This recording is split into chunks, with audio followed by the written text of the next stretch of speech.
जय हिंद दोस्तों। यदि कोई सैनिक भारत की रक्षा करता है और उसके बाद वो शहीद हो जाता है, उसको विधवा पेंशन ना मिले, या वो सर्विस करता है रिटायर होने के बाद उसको पेंशन ना मिले, यानी उसको ये सब चीजें ना मिले, फिर नौकरी करने का क्या मतलब रह जाता है। जैसे कि 2004 के बाद सरकार ने एक ऐसी पेंशन व्यवस्था को लागू किया जिसमें बोलते हैं एनपीएस सिस्टम, और एक अब आजकल एक लड़ाई छिड़ गई, एक राजनीतिक मुद्दा बन गया है। वो बहुत जरूरी है हमारे भारतीय सेना के लिए, अर्धसैनिक बलों के लिए, कि ओल्ड पेंशन सिस्टम और न्यू पेंशन सिस्टम में क्या फर्क है। और अब सरकार यानी जो कुछ स्टेट गवर्नमेंट्स हैं वो भारत सरकार पर दबाव बना रही हैं कि आप ये है ना अपना एनपीएस सिस्टम को पीछे विड्रॉ करिए और ओल्ड पेंशन सिस्टम लागू करिए, जिससे कि लोगों को फायदा हो चाहे। और लेकिन एक तरफ से देखा जाता है कि सेना के अंदर भी कुछ ऐसी सुगबुगाहट चल रही है कि इनकी भी पेंशन की कटौती की जाए।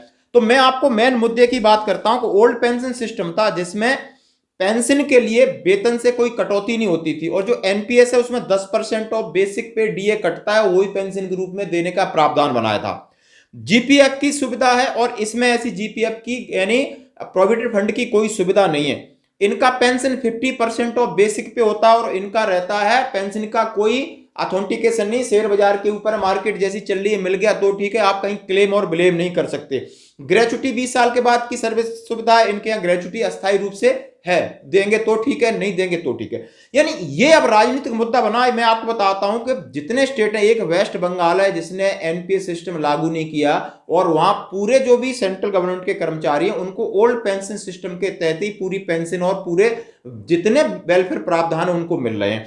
इसी की तर्ज पर आज राजस्थान ने भी ये बड़ा वेलकम कदम उठाया है कि उन्होंने बोला मैं ओल्ड पेंशन सिस्टम को बहाल करने वाला हूं। ये कर्मचारियों के लिए हितों की बात है, उनकी फैमिली के लिए, उनके परिवार के लिए, उनकी पुश्तों के लिए। दोस्तों, दूसरी बात है यूपी में अब ये राजनीतिक मुद्दा बना हुआ, उत्तर प्रदेश में भयंकर राजनीतिक मुद्दा बना हुआ। उन्होंने कहा है कि जैसे ही मैं किसी पार्टी का नाम नहीं लेता हूं, कि यदि मेरी सरकार बनती तो पहले मैं एनपीएस सिस्टम को खत्म करूंगा, ओपीएस यानी ओल्ड पेंशन सिस्टम को लागू करूंगा।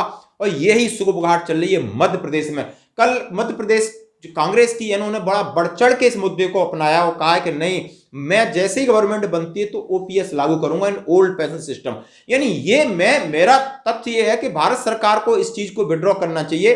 पेंशन कटौती, कहीं सर्विस बढ़ोतरी, ऐसे एक्सपेरिमेंट से बचा जाना चाहिए, क्योंकि गरीब किसान और मजदूर के बच्चे बमुश्किल जाके सेना में भर्ती होते हैं और लाइन लगा के खड़े हैं। करोड़ों को रोजगार मिलता है, करोड़ों को पेंशन मिलती है। इस देश में क्या उन्हें आप भूखा मारना चाहते हो? यानी ऐसा प्रस्ताव और ऐसा प्रेशर है जो भारत सरकार के ऊपर बना रही है, जो स्टेट गवर्नमेंट है, मैं उनका स्वागत करता हूं। क्योंकि पार्टी से कोई लेना देना नहीं होता। फौजियों को चाहिए तो उसका रेस्पेक्ट, उसकी पेंशन तो कम से कम दो।